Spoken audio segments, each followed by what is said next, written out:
First of all, you have to understand that healthcare is not a right. If it were a right, people would have to provide it to you whether they want to or not. This would mean that doctors would have to treat you regardless of their wishes, and if you couldn't afford to pay for your healthcare, then someone else has to pay for it. But none of us is an involuntary servant, at least we shouldn't be. That is a polite way of saying none of us should be a slave. You have a right to your money and your life, your decisions, and your consequences. You don't have the right to take that from anybody else. Some people say, well, in the end, we have to do it because people need it. But need is not a license to steal from other people or to make them your servants, involuntary servants.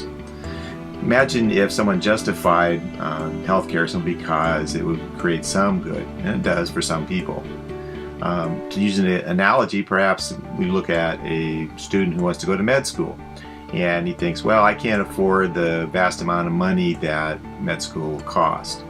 So he goes out and robs a person or multiple people, or maybe even has to kill one because he needs this money, and eventually he's going to save more lives than he took. He's going to pay far more in taxes than he stole from these people. Most people would realize that this is a disgusting way of going about living one's life. Yet, very few people have any compunctions about treating other people, their neighbors, their friends, their family, in this exact same way, except they use the government as a substitute for their own actions. They somehow think that voting makes robbery acceptable. It makes involuntary servitude acceptable. It's not.